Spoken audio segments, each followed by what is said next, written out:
મિત્રો, ઘણીવાર સમાજમાં કે કુટુંબમાં કોઈક એવા પ્રસંગો બનતા હોય છે જે દેખાતું હોય હકીકત એના કરતાં જુદું જ હોય છે અને આપણે તેને અલગ નજરથી જોતા હોઈએ છીએ. પણ ક્યારેક એવું પણ બને છે કે આંખોથી જોયેલું અને કાનેથી સાંભળેલું પણ ખોટું હોઈ શકે છે. તો આજની આ વાર્તા પણ કંઈક તેના ઉપર જ આધારિત છે. આજની વાર્તા ખૂબ જ જ્ઞાનવર્ધક અને સાચી સમજણ આપનારી છે. તો આખી સાંભળવા વિનંતી. તો ચાલો વાર્તાની શરૂઆત કરીએ. એક શહેરમાં એક ખૂબ જ ધનવાન ઉદ્યોગપતિ રહેતા હતા. ખૂબ જ સુખી સંપન્ન હતું. એકવાર તેમના ઘરમાં પાર્ટી રાખી હતી અને તેમાં એક ઘટના બની. પછી દીકરા સાહિલે તેના પિતાને કહ્યું, પપ્પા, હવે આ પ્રોપર્ટી ઉપર ફક્ત મારો હક છે. આ બંગલામાં તમારી કોઈ જરૂર નથી. તમે બંને હવે વૃદ્ધાશ્રમમાં રહેશો. ગઈકાલે રાત્રે પાર્ટીમાં જે કંઈ થયું એના પછી તો હું તમારું મોઢું પણ જોવા માંગતો નથી. મનીષભાઈ બોલ્યા, દીકરા, મારી ઉંમર થઈ ગઈ છે. હાથમાં થોડી ધ્રુજારી પણ રહે છે. એટલે હાથમાંથી ગ્લાસ છૂટી ગયો. એની પાછળ આટલી મોટી સજા. પછી તરત જ તે શ્વેતા બોલી, પપ્પાજી, તમે ગઈકાલે અમારું આટલું બધું અપમાન કર્યું એનું શું? આટલા વર્ષો થઈ ગયા તો પણ હજી તમને પાર્ટી મેનર્સ નથી આવડતા. મારી બધી બહેનપણીઓ મારા ઉપર હસતી હતી. અમારે કેટલું નીચું જોવાનું થયું તમારા લીધે. સાહિલના મમ્મી કુસુમબેન બોલ્યા, વહુ બેટા, મોં સંભાળીને વાત કરો. તમને ભાન છે તમે કોની સામે અને શું બોલી રહ્યા છો? એટલે સાહિલ થોડો ગુસ્સે થઈને બોલ્યો, મમ્મી પ્લીઝ, હવે તું તારો રેડિયો ના ચલાવતી. કુસુમબેન બોલ્યા, વાહ દીકરા, હવે મારું બોલવાનું પણ તને રેડિયો લાગે છે. પછી મનીષભાઈએ સાહિલને કહ્યું, દીકરા, અમારા ઉછેરમાં ક્યાં ખામી રહી ગઈ છે કે તું આજે અમને આ દિવસો દેખાડી રહ્યો છે? સાહિલે તરત જ જવાબ આપ્યો, પપ્પા પ્લીઝ, તમારે લઈ જવાનો સામાન પેક કરી લ્યો. કલાકમાં ડ્રાઈવર તમને મૂકવા આવશે. અને હા, જતી વખતે તમારા બંનેના મોબાઈલ મને આપતા જજો, નહીં તો આખી દુનિયામાં તમે મને બદનામ કરી દેશો. અને શ્વેતા, તું રૂમમાં આવ. મારી એક લાઈફ નવી મળી રહી હતી અને પેલી કેનેડાવાળી પાર્ટીનો વિડીયો કોલ આવવાનો છે. તો તું પણ મારી સાથે એ મીટિંગ એટેન્ડ કરે તો સારું. 1 કલાક પછી મનીષભાઈ અને તેમના પત્ની કુસુમબેન ઘર છોડીને જઈ રહ્યા હતા. ના, છોડીને નહીં, રીતસરના કાઢી મુકાયા હતા. તેમને પોતાના ઘરેથી સાહિલ કે શ્વેતા એમને છેલ્લે વાર આવજો કહેવા પણ ના આવ્યા. હજી રૂમનો દરવાજો બંધ કરીને અંદર બિઝનેસ મીટિંગ કરી રહ્યા હતા. આ ઘર બનાવવા માટે મનીષભાઈ અને કુસુમબેન બંનેએ કેટલા દુઃખ વેઠ્યા હતા. જીવનના સારા નરસા દરેક દિવસો આ ઘરમાં કાઢ્યા હતા અને એક ઝાટકે દીકરાએ ઘરમાંથી કાઢી મૂક્યા. કુસુમબેનના પગ ઉપડી રહ્યા ન હતા. બંને છેલ્લે વખત ઘરને જોઈને ખૂબ જ રડ્યા. છેવટે ઘર બહાર ઊભેલી ગાડીમાં બેઠા. ડ્રાઈવરે તેમનો હાથ ગાડીમાં મૂકી દીધો અને ગાડીમાં આગળની સીટ ઉપર ડ્રાઈવર સાથે એમનો નોકર સંજુ પણ બેઠો હતો. વર્ષોથી મનીષભાઈ સાથે રહેતો હતો. જ્યાં શેઠ ત્યાં સંજુ. તે પણ મનીષભાઈ સાથે ઘરમાંથી નીકળી ગયો અને ગાડી નીકળી. પછી વૃદ્ધાશ્રમ જવાના રસ્તે અને મનીષભાઈ ભૂતકાળમાં ખોવાઈ ગયા. મનીષભાઈ સ્વભાવે સરળ અને દિલદાર વ્યક્તિ હતા. કોઈનું દુઃખ જોયું સહન ન થાય તરત જ તે એમનાથી બનતી મદદ કરી દે. એમનો એકનો એક દીકરો સાહિલ વર્ષો પહેલા હાઈવે ઉપર અકસ્માતમાં એને માતા પિતાને ગુમાવી દીધા હતા. અડધી રાત્રે થયેલા અકસ્માતમાં સાહિલ કારની બહાર ફગોળાઈને પડ્યો હતો. ત્યારથી કારમાં પસાર થતા દંપતીએ જોયું કારમાં બીજા 4 વ્યક્તિ હતા. તે બધા જ મૃત્યુ પામ્યા હતા. કુસુમબેનની જીદ સામે હારીને મનીષભાઈ સાહિલને ઘરે લઈ આવ્યા. ત્યારે સાહિલ ફક્ત 7-8 મહિનાનો હશે અને મનીષભાઈ અને કુસુમબેનને સંતાન થાય એમ ન હતું. એટલે સાહિલને ભગવાનનો આશીર્વાદ સમજીને ખૂબ જ લાડકોડથી ઉછેરેલો. મનીષભાઈ મોટા ઉદ્યોગપતિ હતા. પૈસે ટકે સુખી માણસ, પાણી માંગો તો દૂધ મળે એવી જાહો જલાલીમાં ઉછેરાયેલો સાહિલ ખૂબ જ શાંત સ્વભાવનો હતો. કોલેજમાં સાથે ભણતી શ્વેતાને દિલ દઈ બેઠો હતો, પણ શ્વેતાને કહેવાની હિંમત ન હતી. મૂંઝાયેલા અને અડતાશ રહેતા સાહિલનું મન મનીષભાઈ પારખી ગયા અને એકવાર મોર્નિંગ વોક પર વખતે પૂછી લીધું. શરૂઆતમાં થોડી આનાકાની પછી સાહિલે પેટ છૂટી વાત કરી. શ્વેતા વિશે બધી માહિતી લઈને મનીષભાઈ સાહિલ માટે શ્વેતાનો હાથ માંગવા શ્વેતાના ઘરે ગયા અને સાહિલ એમનો સગો દીકરો ન હતો. ખબર નહીં એની રગોમાં કોનું લોહી વહેતું હશે એમ કહીને શ્વેતાના પિતાએ લગ્ન માટે ના પાડી દીધી. આ વાત સાંભળીને સાહિલ ખૂબ જ દુઃખી થઈ ગયો અને ઉદાસ રહેવા લાગ્યો. શ્વેતા પણ મનોમન સાહિલને પસંદ કરવા લાગી હતી, પણ એના પિતાને લગ્ન માટે ના પાડી.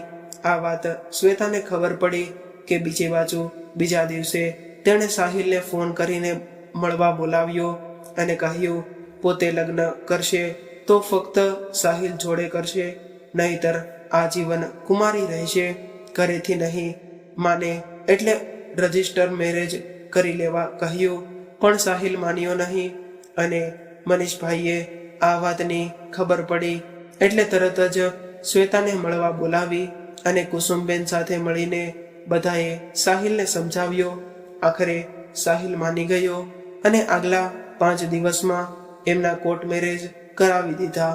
અને શ્વેતાના પિતાને આ વાત ખબર પડતા તેમણે મનીષભાઈને તેમની જ તે ઓફિસમાં આવીને ઘણા અપમાનિત કર્યા અને મનીષભાઈ સામે પોલીસ ફરિયાદ નોંધાવી કે બંને બાપ દીકરાએ મળીને એમની દીકરીને ઘરેથી ભગાડી છે. છાપાઓમાં સમાચાર છપાવ્યા અને આનાથી મનીષભાઈને ધંધામાં ખૂબ જ નુકસાન થયું, પણ મનીષભાઈએ બધું મૂંગા મોઢે સહન કરી લીધું, કારણ કે એમના માટે દીકરાની ખુશી સૌથી પહેલા હતી. આ રસ્તો વૃદ્ધાશ્રમનો નથી જતો, સલમતભાઈ લાગે છે. અને સાહિલે કહ્યું નહીં કે અમને વૃદ્ધાશ્રમમાં મૂકી આવવાના છે. કુસુમબેનના અવાજથી મનીષભાઈની તંદ્રા તૂટી અને મનીષભાઈ બોલ્યા, અસલમ, આ રસ્તો તો તારા ઘર તરફ જાય છે. તારે કંઈ કામ હોય તો પતાવી લે, અમારે જલ્દી નથી. હવે તો અમે સાવ નવરા છીએ. વાક્ય પૂરું થાય તે પહેલા તો ગાડી એક ઘર આગળ આવીને ઊભી રહી ગઈ. એ એમના ડ્રાઈવર અસલમનું ઘર હતું અને ગાડીમાંથી સામાન ઉતારીને અસલમ બોલ્યો, ભાઈજાન, આ બધું તમારું જ આપેલું છે. તમને હું મારા મોટા ભાઈ માનું છું. તમારા બંગલા જેવી સુવિધાઓ તો નથી, પણ વૃદ્ધાશ્રમ કરતાં સારું છે. મનીષભાઈ બોલ્યા, ના અસલમ, અમારે તને તકલીફ નથી આપી. પછી અસલમે કહ્યું, મોટા ભાઈ, આ તમે કેવી વાત કરી રહ્યા છો? હું તમારી જાતને ભાગ્યશાળી સમજીશ કે તમે અમારા ઘરે રહેશો. ભાભીજાન, તમે સમજાવો ભાઈજાનને, અહીં રહી જાઓ. કુસુમબેન કાંઈ પણ બોલવાની હાલતમાં ન હતા અને ડ્રાઈવર અસલમ અને મનીષભાઈ વચ્ચે આ મુદ્દે વાત થઈ હતી. ત્યારે ઘર આગળ બીજી ગાડી આવીને ઊભી રહી ગઈ. એમાંથી શ્વેતા ઉતરી અને આવીને ડ્રાઈવરને ખખડાવી નાખ્યો. તને આ લોકોને ક્યાં મૂકી આવવા કીધું હતું અને તું ક્યાં લઈ આવ્યો? અમે લોકોએ પ્લાન બનાવ્યો હતો આ બંનેને વૃદ્ધાશ્રમમાં મોકલીને મીડિયામાં અફવા ફેલાવી દેશે કે બંને વર્લ્ડ ટૂર પર ગયા છે અને તું અહીં આવીને બધાને સામે અમારી આબરૂના કાકરા કરવા માંગે છે. આ તો સારું થયું કે હું અહીંથી જતી હતી અને આ કારને અહીં જોઈ એટલે મને ખબર પડી. અને લાગે છે કે તને તારી નોકરી વહાલી નથી.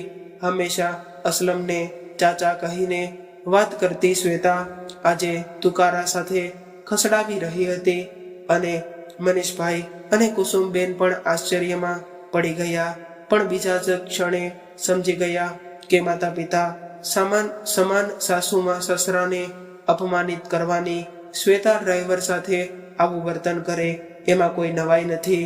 અને મનીષભાઈએ અસલમને બચાવવા માટે તરત જ તે શ્વેતાને કહ્યું કે એ તો ત્યાં જ તે લઈ જતો હતો, પણ મને મીઠી સેવ ખાવાનું મન થયું એટલે મેં એને અહીં આવવાનું કહ્યું અને અમે ખાઈને તરત જ જતા રહીશું. તરત જ શ્વેતા ગુસ્સામાં બોલી, હવે આ જીભના ચટાકા છોડી દો, આટલી ઉંમરે પણ મોહ નથી છૂટતો, ભૂંડા લાગો છો. અને અસલમ, તારે નોકરી પણ આવવાનું હોય તો આ બંનેને હમણાં જ તે વૃદ્ધાશ્રમમાં મૂકી આવ. અસલમ બોલ્યો, પણ બેટા, એમને ખાઈ તો લેવા દે, પછી હું મૂકીને આવીશ. હવે શ્વેતાને વધારે ગુસ્સો આવ્યો અને તે બોલી, ડ્રાઈવર છો તો ડ્રાઈવર બનીને રહે, બેટા બેટા કહીને બાપ બનવાની કોશિશ ન કરજે. હવેથી અમને મેડમ કહીને વાત કરજે, સમજ્યો? અસલમને આ વાત સાંભળીને ખૂબ જ દુઃખ થયું અને તેણે કહ્યું, તમને શું થઈ ગયું છે બેટા? કેમ આવું વર્તન કરો છો? શ્વેતા બોલી, લાગે છે કે તું આમ નહીં માને. કાલથી, ના ના, કાલથી શું કામે? આજથી જ તે હમણાંથી તારે નોકરીએ આવવાની કોઈ જરૂર નથી. તારો નીકળતો પગાર એકાઉન્ટમાં જમા થઈ જશે તરત જ. મનીષભાઈ બોલ્યા, ના શ્વેતા, એને નોકરીમાંથી ના કાઢીશ. અમે હમણાં જ તે જતા રહીએ છીએ આશ્રમે. અસલમે કહ્યું, ના ભાઈજાન, હવે તો મારે પણ એમની નોકરી નથી કરવી. આવા લોકો સાથે મારાથી નહીં રહેવાય. એ મને શું કાઢ્યા હતા? હું જ નોકરી છોડી દઉં છું. મનીષભાઈ તરત જ બોલ્યા, ના અસલમ, તારે આમ કરવાની કોઈ જરૂર નથી. મને મોટો ભાઈ માને છે ને તો હું કહ્યું, મને મોટો ભાઈ માને છે ને તો હું કહું છું, જેમ વર્ષો સુધી તું વફાદારીથી મારી સાથે રહ્યો છે તેવી જ રીતે સાહિલ સાથે રહેજે. અસલમ બોલ્યો, ભાઈજાન, તમે આ સારું નથી કરી રહ્યા, પણ તમારી યાજ્ઞા સમજીને હું નોકરી કરીશ. અને મનીષભાઈ અને કુસુમબેન સાથે સંજુ પણ વૃદ્ધાશ્રમ સાથે રહેવા ગયો. અને કુસુમબેન રોજ રડતા અને પસ્તાવતા કરતા કે જો તે દિવસે જીદ કરીને સાહિલને ના લઈ આવ્યા હોત તો આજે આ દિવસ જોવાનો વારો ન આવ્યો હોત. મનીષભાઈ એમને સમજાવ્યા કે આપણા નસીબમાં દીકરા સાથે રહેવું સુખ આટલું જ તે લખ્યું હશે, એટલે ભગવાને આપણને અહીં મોકલી દીધા. ઉપરવાળો જે કરે છે તે સારા માટે જ કરતો હોય છે. આમાં પણ કંઈ પણ સારું થવાનું હશે તો ચિંતા ન કરીશ. પોતે પત્નીને તો દિલાસો આપી દીધો, પણ અંદર ને અંદર એક વાતને તેમને ખોતરી રહી કે જે વહુ દીકરા તેમનો પડ્યો બોલ ઝીલી લેતા હતા તે બંને આમ અચાનક બદલાઈ કેમ ગયા? 2 દિવસથી બંને થોડા ટેન્શનમાં હતા. ધંધામાં કોઈ નુકસાન કે એવી બીજી કોઈ વાત હોય તો સાહિલ મને કહ્યા વગર ન રહે. છેલ્લા કેટલાય સમયથી ધંધો દીકરો અને વહુ સંભાળતા હતા. બંને બની શકે કે એમને લોભ જાગ્યો હોય. લોભ જાગે તો પણ આવું પગલું કેમ ભર્યું? મારા ગયા પછી આ બધું એમનું જ છે ને? રોજ સવાર પડે ને મનીષભાઈને વિચારો આવવા લાગતા. અને એક વખત ઘરે ફોન પણ કરી જોયો, પણ કોઈએ ઉઠાવ્યો નહીં. અને વૃદ્ધાશ્રમનો નંબર જોઈને ના ઉઠાવ્યો હોય. હવે એ બંને વાત કરવા પણ રાજી નથી. આટલી બધી નફરત આમને આમ 1 મહિનો પસાર થઈ ગયો. એક દિવસ સવારમાં એમનો નોકર સંજુ ગાયબ થઈ ગયો અને કાંઈ પણ કીધા વગર ખબર નહીં ક્યાં ચાલ્યો ગયો હશે. સંજુ અચાનક ક્યાં ગાયબ થઈ ગયો? મનીષભાઈ કુસુમબેનને કહેવા લાગ્યા કે મને સંજુની ખૂબ જ ચિંતા થાય છે, ક્યાં ગયો હશે? કુસુમબેન બોલ્યા, હવે મૂકોને એની પડોજણ એ પણ કાંઈ નાનો કિકલો થોડો છે કે ખોવાઈ જવાનો. પહેલાનો વખત અલગ હતો. વર્ષોથી આપણી સાથે જાહો જલાલીમાં રહેલ સંજુને અહીં વૃદ્ધાશ્રમમાં ના ફાવે. જોશમાં આપણી સાથે અહીં આવી તો ગયો, પણ પછી ફાવ્યું નહીં હોય એટલે પાછો બંગલે જતો રહ્યો હશે. મનીષભાઈએ કહ્યું, ના કુસુમ, સંજુને રૂપિયા કે સુવિધાનો મોહ નથી. હું વર્ષોથી તેને ઓળખું છું. એટલે કુસુમબેને કહ્યું, તે વર્ષોથી તમે તમારા દીકરાને પણ ઓળખતા હતા ને? કપરી પરિસ્થિતિમાં જ તે ખબર પડે કે કોણ પોતાનું અને કોણ પારકું. સગો દીકરો, ના ના, એ સગો દીકરો ક્યાં હતો? વર્ષોથી પોતાનો સમજીને ઉછરેલો દીકરો આપણો નથી રહ્યો તો એ પારકા સંજુની શું આશા રાખવી? મનીષભાઈ બોલ્યા, કુસુમ, તું આમ કેમ બોલી રહી છે? ભલે સાહિલે તે જન્મ નથી આપ્યો, પણ એને સગા દીકરાથી વધારે લાડકોડમાં મોટો કર્યો છે. એટલે કુસુમબેન બોલ્યા, લાડકોડનો સરસ બદલો વળ્યો છે. સાહિલે એમ કહીને તે રડવા લાગ્યા. મનીષભાઈને લાગ્યું કે નક્કી કંઈક ગડબડ છે. વહુ દીકરાનું એમને ઘરેથી કાઢવું મૂકવું, અસલમના ઘરે ના રહેવા દેવું અને સંજુનું આમ અચાનક ગાયબ થવું, આ બધી ઘટનાઓને એકબીજા સાથે કંઈ ને કંઈ સંબંધ છે. પણ શું આખો દિવસ વિચાર કર્યા પણ મગજમાં કંઈ બેઠું નહીં. સાંજ પડતા જ એક નવી નકોર ગાડી વૃદ્ધાશ્રમના આંગણામાં આવીને ઊભી રહી. એમાંથી અસલમ બહાર આવ્યો ને મનીષભાઈ અને કુસુમબેનને પોતાની સાથે આવવા કહ્યું. બંનેએ પૂછ્યું કે ક્યાં અને શું કામે જવાનું છે, પણ એણે કંઈ જવાબ ન આપ્યો. ફક્ત ગાડીમાં બેસી જવા કહ્યું અને કુસુમબેનને થયું અત્યાર સુધી તો દીકરો અને વહુ ઓર્ડર આપતા હતા, હવે તો અસલમ પણ ઓર્ડર કરવા લાગ્યો. અસલમે કહ્યું, હું તમને ઓર્ડર નથી કરતો, બસ તમને મારા ઉપર વિશ્વાસ હોય તો કંઈ પણ બોલ્યા વગર ગાડીમાં બેસી જાઓ. ધીરે ધીરે ગાડી એમના બંગલા તરફ આગળ વધી ગઈ અને બંગલો આવવાની લાઇટોની ઝળહળતો હતો અને ખૂબ જ સુંદર રીતે શણગાર્યો હતો. કુસુમબેને છણકો કર્યો અને હવે હું બધું સમજી ગઈ. ઘરે પાર્ટી રાખી હશે, બહારથી ક્લાયન્ટ આવવાના હશે, એમની હાજરીમાં સાહિલને નીચું ન જોવું પડે એટલે પ્રસંગમાં સાચવવા પૂરતા આપણને બોલાવ્યા છે, પણ હું એ પાર્ટીમાં નહીં આવું. મનીષભાઈ બોલ્યા, પરિસ્થિતિ જાણ્યા સમજ્યા વગર રસ્તે તું કેમ આવવાનું તારણ કાઢી લે છે? ઘરે જોઈને જોઈએ શું છે, પછી વિચારશું. કુસુમબેન તરત જ બોલ્યા, તમને હજી તે લોકો પાસેથી કઈ આશા છે? મનીષભાઈએ કહ્યું, હા, એ મારો દીકરો છે. ચાલ હવે ઘર આવી ગયું, ગાડીમાંથી ઉતર. ગાડીનો અવાજ સાંભળીને તરત જ શ્વેતા બહાર દોડી આવી અને પૂજાની થાળી મંગાવીને બંનેની આરતી ઉતારી પગે લાગી અને બોલી, આવો પપ્પાજી, મમ્મીજી, તમારા ઘરમાં તમારું સ્વાગત છે. આ ઘર તમારા વગર ઘર નહોતું, હવે તમારે ક્યાંય પણ જવાની જરૂર નથી, અહીં જ તે રહેવાનું છે. અને કુસુમબેન બોલ્યા, તમે તો કાંચીડાની જેમ રંગ બદલતા સરસ આવડે છે, બોલ હવે અમને અહીં બોલાવવાનું શું કારણ છે? શ્વેતા બોલી, સાચી વાત છે મમ્મીજી, જીવનમાં ઘણી વખત પરિસ્થિતિ એવી થઈ જાય છે કે માણસે બદલવું પડે છે. અને કુસુમબેન બોલ્યા, હા, એટલે જ તે અમને બોલાવવા પડ્યા છે. સાચી વાત, હવે તારી ફિલોસોફી રહેવા દે અને કારણ બોલ. શ્વેતા બોલી, મમ્મીજી, અમે જે કંઈ પણ કર્યું છે એ તમારા અને પપ્પાજી માટે કર્યું છે. કુસુમબેન બોલ્યા, વાહ, અમને અમારા જ તે ઘરમાંથી કાઢી મૂકીને વૃદ્ધાશ્રમમાં મૂકી આવ્યા, એ અમારા માટે કર્યું. અને મનીષભાઈ તરત જ બોલ્યા, બોલ શ્વેતા, કેમ આવું પગલું ભરવું પડ્યું?